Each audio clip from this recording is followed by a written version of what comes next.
Hello everyone, welcome back to my channel. Hope you all are safe and doing good. अगर आप first time मेरे channel पे आए हो और ये वीडियो देख रहे हो तो प्लीज़ मेरे चैनल को सब्सक्राइब जरूर करना एंड वीडियो को शेयर करना।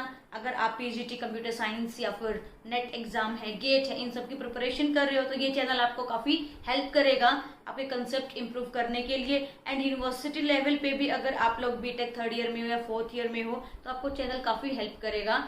इसको लाइक, शेयर और सब्सक्राइब जरूर करना। मैं ऑलरेडी डीबीएमएस की प्लेलिस्ट मैंने स्टार्ट कर रखी है, आप चेक कर सकते हो प्लेलिस्ट में जा करके। उसी को आगे कंटिन्यू करती हूँ। आज हम डिस्कस करेंगे अबाउट ईआर डायग्राम। सो वहाँ मैं normalization and basic concept upload कर चुकी हूँ। आप अगर वो चीज़ डिस्कस करना चाह रहे हो, अगर थोड़ा सा रिव्यू लेना चाह रहे हो तो आप वो चेक कर सकते हो। अदरवाइज नॉर्मलाइजेशन का इस टॉपिक से इतना ज़्यादा कोई कनेक्शन नहीं है। सो स्टार्ट करते हैं आज का discussion. ER diagram stands for entity relationship. So यहाँ एंटिटी से ही एक दूसरी एंटिटी के साथ रिलेशन बनाएगी, उस पर हमारा मेन फोकस है। सो सबसे पहले हमें ये पता होना चाहिए कि व्हाट इज एंटिटी। एक एंटिटी है क्या? आप एक ग्रुप से किसी एक इंसान को, किसी एक ऑब्जेक्ट को अगर आप रिकॉग्नाइज कर पाओ, उसको आइडेंटिफाई कर पाओ उसकी कुछ यूनिक प्रॉपर्टीज की वजह से, सो वो आपकी एंटिटी कहलाएगी। जैसे कि आप स्टूडेंट्स हो, बहुत सारे स्टूडेंट्स है क्लास में, अगर आप रोल नंबर के थ्रू एक पर्टिकुलर स्टूडेंट को आइडेंटिफाई कर पाओ, सो वो क्या रहेगा, स्टूडेंट क्या रहेगा, आपके लिए एंटिटी रहेगी। And collection of entity is known as entity set. Collection of entity तो मैं बोल रही हूँ, बट किस टाइप की एंटिटी? Similar types. आप एक क्लास में हो, सारे के सारे स्टूडेंट्स हो, सो वो सिमिलर टाइप के हैं कि आप एक ही क्लास से बिलोंग कर रहे हो, ये एक ही सब्जेक्ट आप डिस्कस कर रहे हो, सारे सारे सीख रहे हो, पढ़ रहे हो, तो आप सारे के सारे सिमिलर आपकी एट्रीब्यूट्स हैं। सो आपको एक स्टूडेंट कैटेगरी में रखा गया है। तो इसका एग्जांपल हमने ये लिया है, स्टूडेंट या फ्रेंड आप बोल सकते हो, और भी आप बहुत सारे एग्जांपल पिक कर सकते हो। जैसे कि अकाउंट है, आपके बैंक अकाउंट बोल लो आप, तो बहुत सारे एग्जांपल आपके बन सकते हैं जिसको आप यूनिकली आइडेंटिफाई कर पाओ। तो ये कोई एक ऐसी ऑब्जेक्ट है which can be identified from a group based on the value of attributes it possess. So कुछ ना कुछ पर्टिकुलर एट्रीब्यूट्स के बेसिस पे आप उस ऑब्जेक्ट को यूनिकली आइडेंटिफाई कर पाओगे तो आपकी एंटिटी कहलाएगी। Then collection of similar type of entities is known as entity set. जैसे कि मैंने आपको बताया कि अगर सारे स्टूडेंट को इकट्ठा करके स्टूडेंट्स आप नाम दे दो तो स्टूडेंट्स क्या रहेगा, आपका एंटिटी सेट रहेगा। तो यहाँ मेन प्रॉब्लम क्या है कि इसकी फुल फॉर्म तो है एंटिटी रिलेशनशिप या एंटिटी रिलेशन, बट यहाँ पे हम ER डायग्राम में डायग्राम वर्ड यूज किया हमने। हम कुछ ना कुछ यहाँ डायग्राम बनाएंगे, ग्राफिकली रिप्रेजेंट करेंगे, but we can not represent या we can not draw entity in ER model.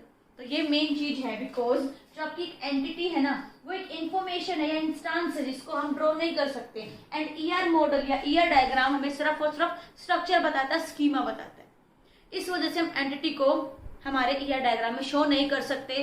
तो जो भी हम शो करेंगे वो एंटिटी सेट हम शो करेंगे। एग्जांपल के साथ सीखते हैं इस बात को। सपोज करो मेरे पास एक टेबल है जिससे मेरे पास सिर्फ और सिर्फ फिलहाल 3 एट्रीब्यूट है।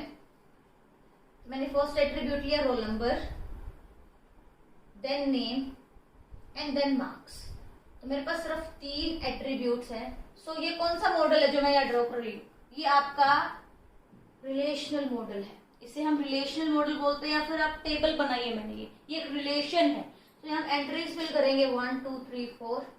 सपोज करो नेम में मैं रैंडम ऐसी वैल्यू लिख रही हूँ ABCD, मार्क्स 10 12 15 13, ये मैंने मार्क्स फिक्स कर लिए। तो अब यहाँ पे मैं इसको रिलेशनल मॉडल को मैं कन्वर्ट करना चाह रही हूँ ER डायग्राम में।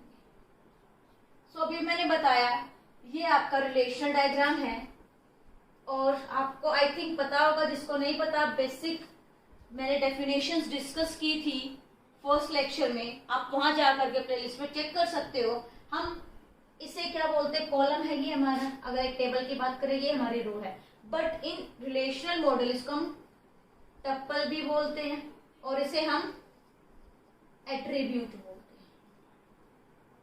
सो अगर ये हमारा जो टप्पल है ना, ये एंटिटी है जो कि इंफॉर्मेशन बता रही है हमें, एक पर्टिकुलर इंसान की, एक स्टूडेंट की, पर्टिकुलर ऑब्जेक्ट की जो हमें बता रही है एंटिटी, तो ये इसको हम क्या बोलेंगे, एंटिटी बोलेंगे। ये हमारी एंटिटीज है, बहुत सारी एंटिटीज है ये हमारे पास टेबल में। ये चीज है जो इंफॉर्मेशन एंटिटी, इसको हम ईआर डायग्राम में रिप्रेजेंट नहीं कर सकते। तो मान लो मैंने इसका नाम दे रखा है एसटीडी, इस टेबल का, तो हम ईआर डायग्राम में एंटिटी सेट को रेक्टेंगल के थ्रू शो करेंगे।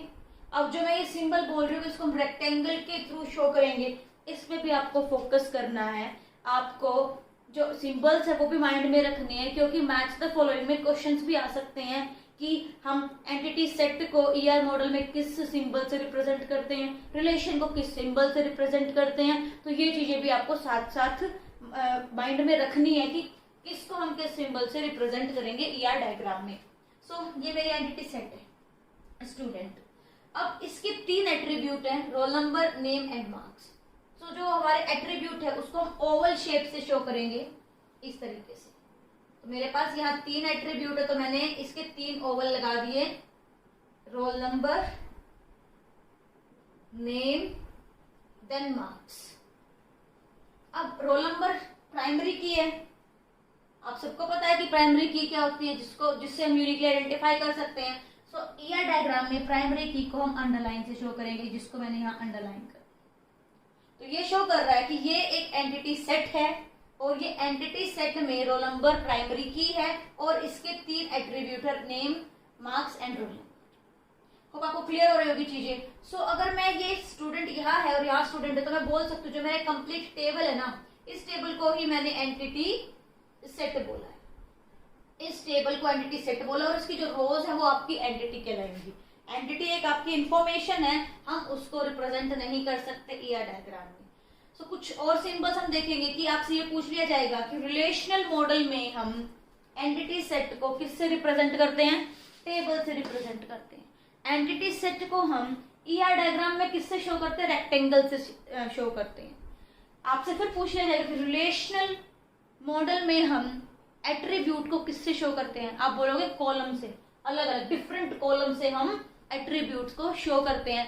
बट इन ईआर डायग्राम हम हमारे एट्रीब्यूट्स को ओवल शेप से शो करते हैं। ईआर डायग्राम में एट्रीब्यूट्स को हम ओवल से शो करेंगे, इस तरीके से जो शेप मैंने बनाई थी। एंड रिलेशनल मॉडल में हम एट्रीब्यूट को इंडिपेंडेंट कॉलम के थ्रू रिप्रेजेंट करेंगे। And what about entity set? Entity set, entity को तो हम रिप्रेजेंट नहीं कर सकते ईआर मॉडल में, बट एंटिटी सेट को रेक्टेंगल से, और अगर हम रिलेशनल मॉडल की बात करें तो वहां हम टेबल से शो करेंगे एंटिटी सेट को। अब एट्रीब्यूट्स को आगे फर्दर पढ़ते हैं कि एट्रीब्यूट्स है क्या एंड इसके टाइप्स कौन से हैं। सो एट्रीब्यूट्स जस्ट हमें प्रॉपर्टी या फिर कैरेक्टरिस्टिक्स बता रहा है एक पर्टिकुलर एंटिटी की। जैसे कि हमारे पास एट्रीब्यूट्स हैं, रोल नंबर है, नेम है, मार्क्स है, ये सब क्या है, ये कैरेक्टरिस्टिक्स बता रहे हैं एक स्टूडेंट की कि ये पर्टिकुलर स्टूडेंट है जिसका रोल नंबर 1 है, वो इंटेलिजेंट है या नहीं है, वो हमें कहाँ से पता चलेगा, उसके मार्क्स से पता चलेगा, वो उसकी प्रॉपर्टीज या उसकी कैरेक्टरिस्टिक्स को हमें बता रहा है। सो एट्रीब्यूट्स हमें डिस्क्राइब करता है कैरेक्टरिस्टिक्स एंड प्रॉपर्टीज। अब एट्रीब्यूट्स की हमारे पास बेसिक 3 टाइप्स है, 3 वे में हम कैटेगराइज करेंगे उसको। Number 1 composite and simple attribute. जैसे कि आपका नाम है, नेम, आप नेम को फर्दर डिवाइड कर सकते हो। आजकल जो फॉर्म फिल करते हैं वहां आपको ऑप्शन मिलता है first name, middle name, then last name. तो क्या किया, जो नेम था वो एक कंपोजिट एट्रीब्यूट है, हमने उसको फर्दर डिवाइड कर दिया इनटू सिंपल एट्रीब्यूट्स। सो जो first name, middle name, last name, ये हमारे क्या कहलाएंगे, simple attributes, and name is our composite attribute. एक और एग्जांपल क्या हो सकता है, यहाँ से एड्रेस का एग्जांपल हो सकता है। एड्रेस एक कंपोजिट एट्रीब्यूट है, जब आप उसको फर्दर डिवाइड करोगे स्ट्रीट में, कॉलोनी में, या फिर आप बोल सकते हो सिटी या डिस्ट्रिक्ट बोल सकते हो, या फिर आप ऐसे करते करते स्टेट्स, कंट्री, तो हम क्या कर रहे हैं, उसको फर्दर डिवाइड कर रहे हैं इनटू सिंपल एट्रीब्यूट्स। सो कंपोजिट एट्रीब्यूट क्लियर आपको, इसका कंपैरिजन चलता है हमारे सिंपल एट्रीब्यूट्स के साथ आता है ये।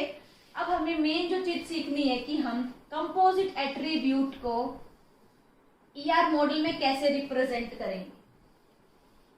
सो यहां मैं लिख देती हूँ कंपोजिट एट्रीब्यूट। कंपोजिट को अगर मुझे रिलेशन में डिफाइन करना तो सेम अलग से कॉलम बना देंगे हम, इंडिपेंडेंट कॉलम। जैसे कि अकेला नेम का कॉलम था, अब हम 3 कॉलम बना देंगे, first name, middle name and last name. यार डायग्राम में कैसे शो करेंगे कंपोजिट एट्रीब्यूट को? ओवल के ऊपर एक और ओवल लगा देंगे। Oval is connected to oval, oval is connected to oval. Example से देखते हैं। सपोज करो मेरे पास स्टूडेंट टेबल थी जो हमारी, या एंटिटी सेट बोल सकते हो आप इसको। इसके पास एट्रीब्यूट था, हमारे रोल नंबर था जिसको हमने प्राइमरी की बना रखा था। प्राइमरी की हमें अंडरलाइन से पता चलेगी। उसके बाद यहाँ नेम था। अब ये जो नेम है ये कंपोजिट एट्रीब्यूट है, इसको मैं फर्दर डिवाइड कर रही हूं। या मैंने लिया first name, then middle name और फिर लास्ट नेम। तो ईआर डायग्राम में हम oval is connected to oval क्या रिप्रेजेंट कर रहा है? कंपोजिट एट्रीब्यूट को रिप्रेजेंट कर रहा है। नेक्स्ट जो टाइप है एट्रीब्यूट का, it is multi valued attribute. Multi valued attribute में क्या होगा? एक ही टाइम पे हमारे पास एक एट्रीब्यूट की एक से ज्यादा वैल्यूज हैं। फॉर एग्जाम्पल आप सभी के पास आजकल ड्यूअल सिम वाला फोन है, हर किसी के पास 2-2 नंबर है। At a time you have 2 contact numbers. So जो आपका फोन नंबर है, कॉन्टेक्ट नंबर है, वो कैसा एट्रीब्यूट है? मल्टी वैल्यूड एट्रीब्यूट है। सो मल्टी वैल्यूड एट्रीब्यूट मैं यहाँ ऐड कर सकती हूँ, और मल्टी वैल्यूड को हम डबल ओवल से शो करेंगे। मैंने यहाँ लिख दिया फोन नंबर। सो जो ये डबल ओवल है ये शो करेगा हमारा मल्टी वैल्यूड। अगर आप लोगों ने मेरी प्रीवियस वीडियोस चेक की है नॉर्मलाइजेशन, जो फर्स्ट नॉर्मल फॉर्म है, मैंने वो आपको बताया था कि फर्स्ट नॉर्मल फॉर्म में हमारे पास मल्टी वैल्यूड एट्रीब्यूट नहीं होने चाहिए। तो वही चीज यहाँ मैं बता रही हूँ कि मल्टी वैल्यूड एट्रीब्यूट अगर हमारे पास टेबल में आ जाएगा ना, हमें टेबल को ही स्प्लिट करना पड़ेगा। एक ही टेबल में हम, एक ही सेल में हम 2 वैल्यूज पुट नहीं कर सकते, अलाउड नहीं है। नॉर्मलाइजेशन वहां अप्लाई करनी पड़ेगी हमें। सो अगर रिलेशनल टेबल वाली बात अगर हम करें, यहाँ हमें क्या करना पड़ेगा? इंडिपेंडेंट टेबल बनानी पड़ेगी, हमें अलग से टेबल बनानी पड़ेगी अगर मल्टी वैल्यूड एट्रीब्यूट इंक्लूड है हमारे टेबल में तो। और अगर ईआर डायग्राम में अभी मैंने आपको बताया डबल ओवल से हम शो करेंगे। अगर ईआर मॉडल की बात करें तो ये था multi valued attribute. After that 2 attribute का कंपैरिजन आएगा, डिराइव्ड एंड स्टोर्ड। हमारे डीबीएमएस में कुछ ऐसे एट्रीब्यूट्स होते हैं जो ऑलरेडी स्टोर्ड है, बट कुछ ऐसे एट्रीब्यूट्स होते हैं जो हमें रन टाइम पे कैलकुलेट करने पड़ते हैं। For example your date of birth and age. अब आपकी डेट ऑफ बर्थ है, जैसे ही आप फॉर्म फिल करते हो कोई भी ऑनलाइन, आपसे पूछते हैं आपकी डीओबी क्या है। जैसे ही आप डीओबी वहां अप्लाई करते हो और करंट डेट के अकॉर्डिंग आपकी एज आ जाती है कि 24 ईयर्स इतने इतने मंथ, ऐसे करके आपकी डेट आ जाती है। तो एज एक आपका डिराइव्ड एट्रीब्यूट है एंड जो आपका डीओबी है वो स्टोर्ड एट्रीब्यूट है। तो जो हमारे पास डिराइव्ड एट्रीब्यूट है एज, तो मैं यहाँ इसको थोड़ा सा और बड़ा बना लेती हूँ। हमारे पास जो एंटिटी सेट था अ स्टूडेंट, अब हमारे पास एक नया एट्रीब्यूट आएगा यहाँ डीओबी। वो तो आपका सिंपल एट्रीब्यूट है, उसको हम सिर्फ ओवल से ही बनाएंगे। स्टोर्ड क्योंकि वो ऑलरेडी स्टोर्ड है, जैसे बाकी स्टोर हो रहे हैं, बट हम डिराइव्ड एट्रीब्यूट को डॉटेड ओवल से शो करेंगे। जो एज है वो डिराइव होगा from the current date and from DOB. हम एज को कैलकुलेट करेंगे at run time, so age आपको डॉटेड में शो करना पड़ेगा। अगर हम यहाँ लिखें डिराइव्ड एट्रीब्यूट, तो डिराइव्ड एट्रीब्यूट हम किससे शो करेंगे? डॉटेड ओवल से शो करेंगे। एंड इन रिलेशनल मॉडल हम क्या करेंगे? ब्लैंक कॉलम, हम कॉलम को खाली छोड़ देंगे, वो रन टाइम पे फिल होगा। सो ये थे हमारे पास टोटल एट्रीब्यूट्स के टाइप। कैसे हम उनको रिलेशन में रिप्रेजेंट करेंगे, कैसे हम उनको ईआर में रिप्रेजेंट करेंगे, ये चीज काफी इंपॉर्टेंट है। इस टेबल को आप जरा अच्छे से माइंड में रखना। अभी 2020 में क्वेश्चन आया था मैच द फॉलोइंग में, जो नवंबर में एग्जाम हुआ था 2020 में, वहां मैच द फॉलोइंग में क्वेश्चन था। एक तरफ सिंबल्स बना रखे थे, एक तरफ उनका नाम दे रखा था। आपको जस्ट मैच करना था कि जैसे कंपोजिट का कौन सा सिंबल यूज कर रहे हैं, मल्टीवैल्यूड का कौन सा सिंबल यूज कर रहे हैं। इससे रिलेटेड क्वेश्चन अभी रिसेंट भी आया है। एचटेट में क्वेश्चन आ चुके हैं इससे रिलेटेड, गेट में क्वेश्चन आते हैं, तो गेट की टेबल काफी इंपॉर्टेंट है, इसको माइंड में रखना। सो मैं फिर से क्विक रिवीजन करा देती हूँ। तो जो हमारा अगर प्राइमरी की है उसको हम अंडरलाइन से शो करेंगे, and our attribute oval step से शो होगा, and this is a composite attribute. जो नेम है ये हमारा क्या है, कंपोजिट एट्रीब्यूट है, and this is derived attribute, and phone number is multi valued attribute. तो आपका डायग्राम क्लियर होगा कि कौन सा एट्रीब्यूट हम कैसे रिप्रेजेंट कर रहे हैं। अब ये तो हमने सिर्फ बात की एक ही एंटिटी के बारे में, या एक ही एंटिटी सेट के बारे में। इनफैक्ट स्टूडेंट सिर्फ एक एंटिटी सेट था, हमने उसकी प्रॉपर्टीज डिस्कस कर ली, कैसे हम उसको रिप्रेजेंट कर रहे हैं। अब आप जैसे कि फॉरेन की का कंसेप्ट आता है, एक एंटिटी सेट दूसरे एंटिटी सेट के साथ रिलेशन बनाएगा, तभी तो एंटिटी रिलेशनशिप डायग्राम बनाएंगे हम। तो जो रिलेशन है, रिलेशन को हम किस सिंबल से शो करेंगे, एंड रिलेशन है क्या। सो रिलेशन है क्या, it is association between two entity sets, या आप बोल सकते हो टू टेबल्स। दो टेबल में अगर हम रिलेशन बनाना चाहेंगे तो हम उसे क्या बोलेंगे, रिलेशन। किस तरीके से बनेगा हमारा, सपोज करो कि आपके पास एक स्टूडेंट एंटिटी सेट है और एक हमारे पास टीचर एंटिटी सेट है, ये एक दूसरे के साथ कनेक्टेड है। तो डायमंड शेप से हम रिलेशन शो करें। तो ये डायमंड शेप हमें क्या शो कर रहा है, रिलेशन शो कर रहा है बिटवीन स्टूडेंट एंड टीचर। तो ये हमारे पास एंटिटी सेट 1 है, ये एंटिटी सेट 2 है, और ये सिंबल हमें इनके बीच का रिलेशन शो कर रहा है। सो ऐसे करके हम सपोज करो कि ऐसा जरूरी है क्या कि एक एंटिटी सेट दूसरे एंटिटी सेट के साथ कनेक्ट है, सिर्फ 2 ही एंटिटी सेट हम कनेक्ट कर सकते हैं, नहीं। और ये बात हमें ध्यान रखनी है कि जितने भी हमारे पास एंटिटी सेट है, हर किसी का यूनिक नेम होना चाहिए, ताकि कंफ्यूजन ना हो कौन किसके साथ रिलेशन बना है। यूनिक नाम रखना है हमें, उनका यूनिक नेम होना चाहिए हर एक एंटिटी सेट का। एंड अगर मैं आपसे बात करूं कि what is the degree of this relation, एक नई टर्म में इंट्रोड्यूस करा रही हूं, डिग्री। डिग्री कैसे फाइंड करते हैं, number of entity set connected with each other. So अगर यहाँ की मैं बात करूं, यहाँ डिग्री क्या आएगी, यहाँ डिग्री 2 है। क्यों, क्योंकि सिर्फ 2 एंटिटी सेट ही एक दूसरे के साथ रिलेशन बना रहे हैं। डिग्री आपकी 1 से लेकर के n तक हो सकती है कि अकेला स्टूडेंट खुद के साथ रिलेशन बना ले, तो हम उसको कैसे शो करेंगे, यहाँ पे भी आप स्टूडेंट लिख दोगे, तो ये तरीका हो सकता है कि स्टूडेंट के साथ रिलेशन है, और आप ऐसे भी शो कर सकते हो। तो यहाँ डिग्री क्या होगी, डिग्री 1 है यहाँ।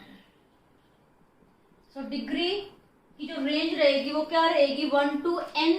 आप n number of entity set के बीच में भी रिलेशन बना सकते हो, बट आपके पास जो मिनिमम या एडवाइसेबल जो डिग्री है वो 2 है, जिसमें हमें कोई कंफ्यूजन नहीं होगी, प्रॉपरली हम वर्किंग कर पाएंगे। तो आप कोशिश यही रहती है कि आप डिग्री 2 रखो, जिससे ज्यादा कंफ्यूजन क्रिएट ना हो। फॉरेन की एंड प्राइमरी की बनाने में काफी कंफ्यूजन हो जाती है जैसे जैसे हम डिग्री को इंक्रीज करते हैं, और हमें फिर टेबल स्प्लिट करने में बहुत प्रॉब्लम आती है। सो डिग्री जो एडवाइसेबल डिग्री है वो 2 होनी चाहिए, 2 एंटिटी सेट रिलेशन बनाए, ज्यादा बेटर रिप्रेजेंटेशन आती है।